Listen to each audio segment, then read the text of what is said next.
What's up, YouTube? Welcome back to the channel. My name's Dan, and this is my Fox Body Neomustangs channel. If you're new to the channel, we just built a 410 Windsor stroker motor to put in the white car with a T56 Magnum faceplate. Today we're working on the final stages of getting that car ready to go to the dyno and maybe hit the track before it gets too cold. But let's get right into it.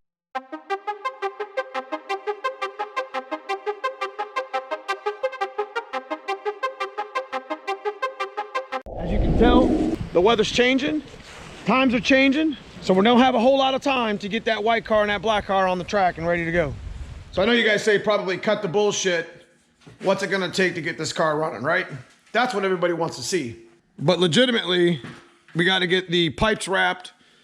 We gotta get the plugs in, the antifreeze done, and some small tidy things, especially the clutch cable. And we had to change the clutch cable because the cable blew out. So we had to wait like 4 days for the cable. This thing would probably already be running right now had I not had to wait for the cable. This was the clutch cable that was on it when I pulled it off. Now I've actually pulled this off the black car. It's an SN95 cable. And if you noticed, the bracket is different than a Fox Body one, but you can see what had happened here. I knew something was wrong with my clutch pedal because it felt weird. It just felt heavy, and that's not what a Mcleod feels like. So my first order of business this evening is to stick the new cable in its location. This new cable I have right here is for a customer's T5 swab. Notice how long it is. See how much longer the SN95 cable is? It's 10 inches. Now for some of y'all, you might say to yourself, well, why are you running a longer cable? Well, it's for clearance issues, to be honest with you. When you start getting into your On3s and when you guys start doing this stuff to your guys' cars, like I'm about to do to Dad's blue car, you're gonna wanna put the longer cable on because it gives you just more room to route. And if you didn't notice, you can remove these cables. So yeah, you can put the Fox Body bracket on the SN95 cable and just run this one like you do on your frame rate. And it would give you an extra 10 inches of travel. That's kind of important when you're getting into the turbo stuff, because you get it around that header heat, you can melt the inside lining of the actual clutch cable. So I'm gonna go ahead and stick these things in. I gap them about 23 because I plan on running about 15 pounds of boost in the end. And there's just a couple other things to tidy up, and then we'll be good to go to get this thing ready to roll. Last but not least, I created a pipe. I know this is 3.5, it should be 4, but this is gonna be a hood exit, and that's what we're gonna go with for now. And if you guys remember the charge pipe on the black car, built not bought, baby. We got this thing fit nice and perfect. We're gonna heat wrap both pipes. That way they don't burn each other and make a lot of excessive heat like turbos do. Let's stop talking and let's start wrenching. All right, so the final wrenching has begun here. When you get header wrap wet, it always wraps tighter. Does that make any sense? So I'm gonna zip tie in place what we do with the wrap until I get my steel zip ties put on it that I ordered.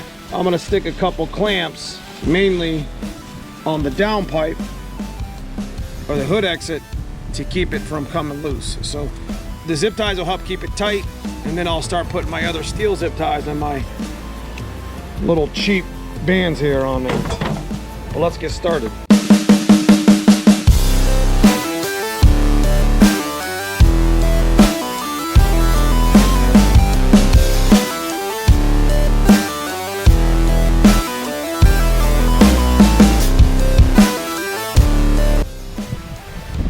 So I got most of this stuff done. As you can see, I'm gonna sit it out in the sun and let it dry a little bit. But I'm gonna end up putting clamps on this one too. What I like about the clamps is they stay tight. I don't know if you've ever used the stainless steel zip ties, but those things slice your hands up and they like to come loose. I started using clamps. They don't look really awesome, but at least they stay tight and the wrap doesn't get all messed up. So we're gonna let these things sit in the sun. We're gonna let them dry. We're gonna go install them tonight on the car, along with finishing up the things we were talking about earlier. All right, so we came underneath of here. I wanted to show you some of the craziness I got going on here. I had to make an extension on the T56 bell housing that actually extended my fork for a better throw. I should probably drill a hole in here so it's a little bit more straighter, so I think that's what we're gonna do. But you know, you can see the clip of the spacers and the clearancing that goes into some of this custom T56 and Fox Body, you know, setup. I don't like to run hydraulic clutches, so I don't know, this is cable driven and this is a brand new cable, so. All right, so we got the clutch cable all set up.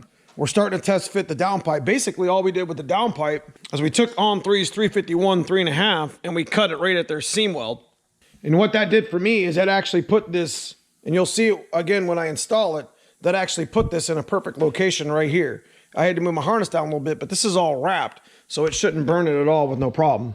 So me and cousin Paul right now are getting ready to put antifreeze in it. Last things we got to do is put plugs and plug wires in it and gap them. And then we're going to put the antifreeze in it and get it ready for taking it to the dyno. So we're going to go ahead and get it loaded on the open trailer, get it over to Dave. Dave's going to put the laptop on it and the quarter horse.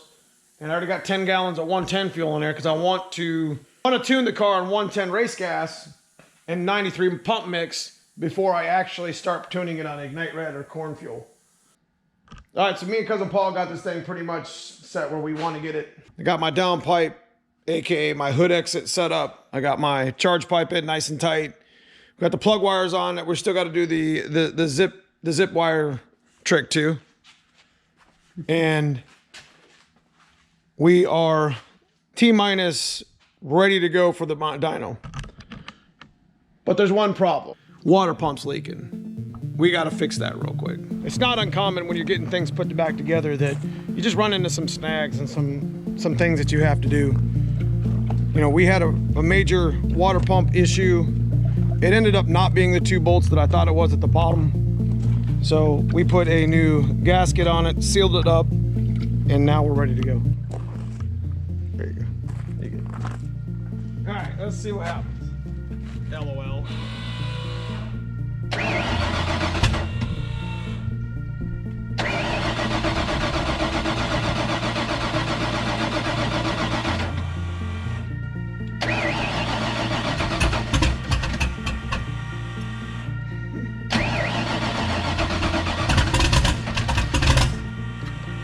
We know it's gonna start.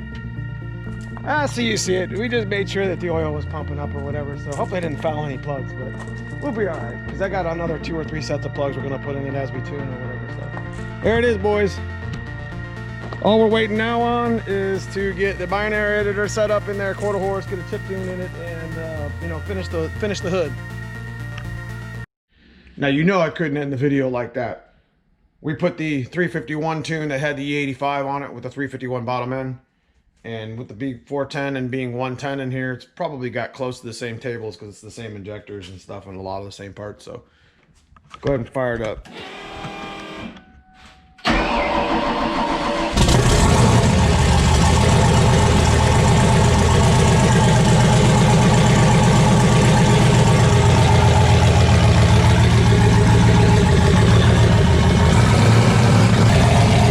So we know it runs. We don't want to wash the cylinders out or whatever, so I just wanted to make sure that some of the water started getting put into the system because we're having a time with the water pump. So anyways, if you guys enjoyed the video, I wanted to bring you a progress video. We're ready to actually get this thing put on the trailer and taken over to the mad scientist and get a good startup running tune on it. If you guys enjoy our videos, make sure you hit that like and subscribe, share it up. If you haven't already, we have a club membership. If you want to check the club membership out, it's in the join button.